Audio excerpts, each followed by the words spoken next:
আমি যে video shooting করছি এই মুহূর্তে হাইলাকান্দি করিমগঞ্জ লোকসভা আসনের কংগ্রেস প্রার্থী হাফিজ রশিদ আহমেদ চৌধুরীর একটি ভিডিও সোশ্যাল মিডিয়ায় ভাইরাল হচ্ছে। এই ভিডিওর মধ্যে আপনারা দেখতে পাচ্ছেন যে কিছু যুবকেরা হাফিজ রশিদ আহমেদ চৌধুরীকে স্বাগতম জানালো, তারপর মাল্যদান করে বরণ করলো, আর তারপর মুহূর্তের মধ্যে পাল্টি মেরে মুর্দাবাদ মুর্দাবাদ ধ্বনি দিতে শুরু করলো।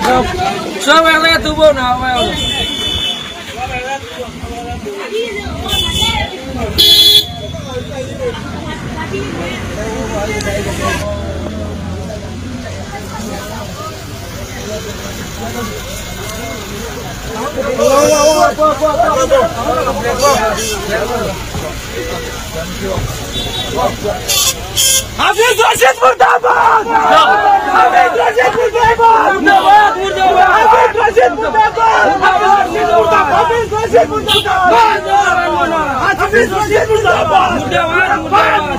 হাফিজ রশিদ মুর্দাবাদ!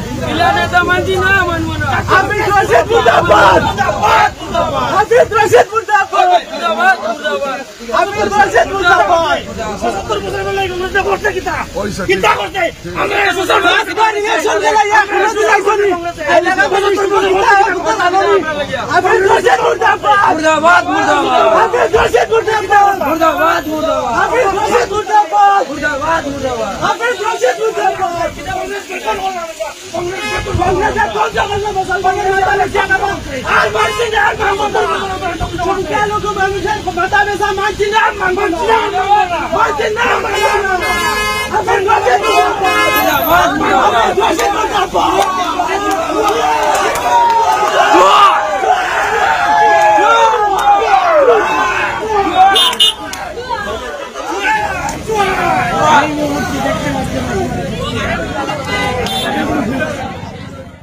ভিডিওতে দেখা মতে এই সমস্ত যুবকেরা যে আচরণ করলো এটা সত্যিই নিন্দনীয়। কারণ একজন ব্যক্তিকে প্রথমে তুমি স্বাগতম জানাবে, তারপর মাল্যদান করে বরণ করবে, আর তারপর মুহূর্তের মধ্যে পাল্টি মেরে মুর্দাবাদ মুর্দাবাদ ধ্বনি দিতে শুরু করবে। এতে ওই ব্যক্তির মন মানসিকতা দুর্বল হয়ে যাবে, মন মানসিকতায় আঘাত আসবে। তো মানুষের মনে আঘাত দেওয়া সত্যি অনৈতিক কাজ, অসামাজিক কাজ, অগণতান্ত্রিক কাজ। গণতন্ত্রে যে কোনো ব্যক্তির পক্ষে কথা বলা অথবা বিপক্ষে কথা বলা স্বাভাবিক। ব্যক্তির পক্ষে কথা বলা যেতে পারে, বিরোধিতাও করা যেতে পারে গণতান্ত্রিক পদ্ধতিতে, কিন্তু মানুষের মন মানসিকতায় মনে আঘাত দেওয়া মেনে নেওয়া যেতে পারে না। এটা চিটিং, আর চিটিং কখনই সামাজিকতার মধ্যে পড়ে না। হাফিজ রশিদ আহমেদ চৌধুরীকে ওই সমস্ত যুবকেরা কেন মুর্দাবাদ ধ্বনি দিবে? কারণ হাফিজ রশিদ আহমেদ চৌধুরী তো সিটিং এমপি নন। তিনি তো আগে মানুষের কাছ থেকে ভোট নিয়েছেন, ঠকিয়েছেন, তারপর কথা দিয়ে কথা মতো কাজ করেননি, এমন তো নয়। তাহলে উনার জন্য মুর্দাবাদ ধ্বনি কেন আসবে? হয়তো উনার দুর্বলতা তুলে ধরা যেতে পারে, অন্য কথা বলে যেতে পারে, উনি যোগ্য প্রার্থী নন, বিভিন্ন বিষয়ে উনার দুর্বলতা রয়েছে, এই সমস্ত বিষয় তুলে ধরা যেতে পারে। কিন্তু মুর্দাবাদ ধ্বনি কেন দেওয়া হচ্ছে? মুর্দাবাদ ধ্বনি যদি দিতে হয় তাহলে সিটিং কোনো এমএলএ, এমপি, মন্ত্রী তাদের জন্য। কারণ সিটিং কোনো এমপি বা এমএলএ যদি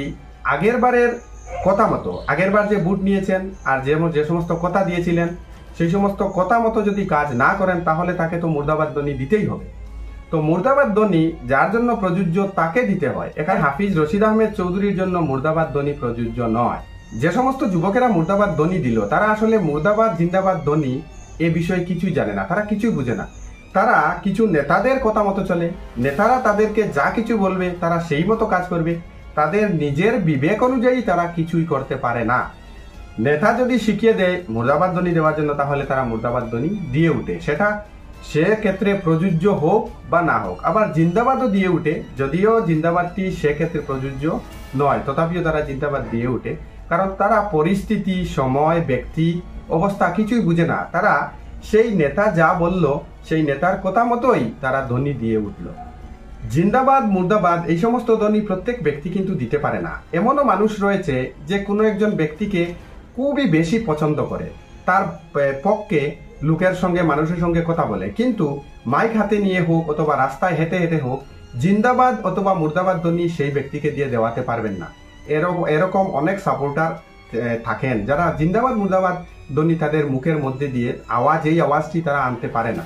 তো জিন্দাবাদ মুর্দাবাদ ধ্বনি যে সমস্ত যুবকেরা দেয় তারাই হচ্ছে জিন্দাবাদ মুর্দাবাদ দেওয়ার জন্য। তারা কি করে? তারা যে ব্যক্তির জন্য আজ জিন্দাবাদ ধ্বনি দিবে সেই ব্যক্তিকে আবার আগামীকাল মুর্দাবাদও দিতে পারে, আবার আজ যে ব্যক্তিকে তারা মুর্দাবাদ ধ্বনি দেয় আগামীকাল সেই ব্যক্তির জন্য তারা জিন্দাবাদ ধ্বনি দিতে পারে। মানে তারা পাল্টি মারতে সময় নেয় না, তারা জিন্দাবাদ মুর্দাবাদ ধ্বনি মুহূর্তের মধ্যে কি করতে পারে, বদলাতে পারে।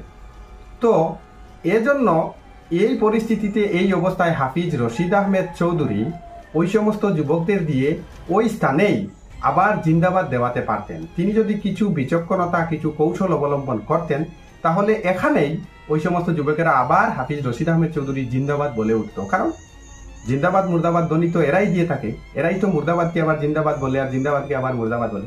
তিনি পারতেন, হাফিজ রশিদ আহমেদ চৌধুরী চাইলে এখানেই জিন্দাবাদ ধ্বনি দেওয়াতে পারতেন। কিন্তু হয়তো এখানে কিং কর্তব্য বিমূঢ় হয়ে পড়েছেন, কি করবেন কি না বুঝে উঠতে পারছেন না, তাই পুনরায় তিনি তাহার গাড়িতে গিয়ে উঠে বসেছেন। তো এই ভিডিওটি যেহেতু ভাইরাল হয়েছে তাই শুধু হাফিজ রশিদ আহমেদ চৌধুরী নয়, অন্যান্য প্রত্যেক দলের প্রার্থীরাও হুঁশিয়ার হতে পারবেন। কারণ এর আগে কখনো নির্বাচনী প্রচারে বের হওয়ার পূর্বে যে মুহূর্তের মধ্যে জনগণ পাল্টি মেরে মুর্দাবাদ ধ্বনি দিয়ে উঠবে তা কেউ জানতেন না, অথবা তা কেউ কখনো ভাবেননি। তো যেহেতু এই একটি ইভেন্ট হয়ে গিয়েছে যে মুহূর্তের মধ্যে পাল্টি মারা, তাই অন্যান্য প্রার্থীরাও হুঁশিয়ার হবেন, নির্বাচনী প্রচার কার্যে বের হওয়ার পূর্বে পরিকল্পনা করবেন যে মুহূর্তের মধ্যে যদি কোনো স্থানের কোনো জনগণ পাল্টি মারে বা পরিস্থিতি যদি কোনোভাবে পরিবর্তন হয়ে যায় তাহলে সেই অবস্থায় কি ধরনের কৌশল অবলম্বন করলে পরিস্থিতিকে নিজের পক্ষে আনা যেতে পারে, এই সমস্ত বিষয় পরিকল্পনা করেই নির্বাচনী প্রচার কার্যে বের হবে। ভিডিওটি দেখে আপনার কি মন্তব্য কমেন্ট বক্সে কমেন্ট করে জানাবেন। ভিডিওটি পছন্দ হলে লাইক করবেন, শেয়ার করবেন, আর আমাদের চ্যানেলে নতুন দর্শক হলে চ্যানেলটি সাবস্ক্রাইব করে পাশে থাকা নোটিফিকেশন বেল অল করে রাখবেন। ভিডিওটি শেষ পর্যন্ত দেখার জন্য ধন্যবাদ। Wish you all the best.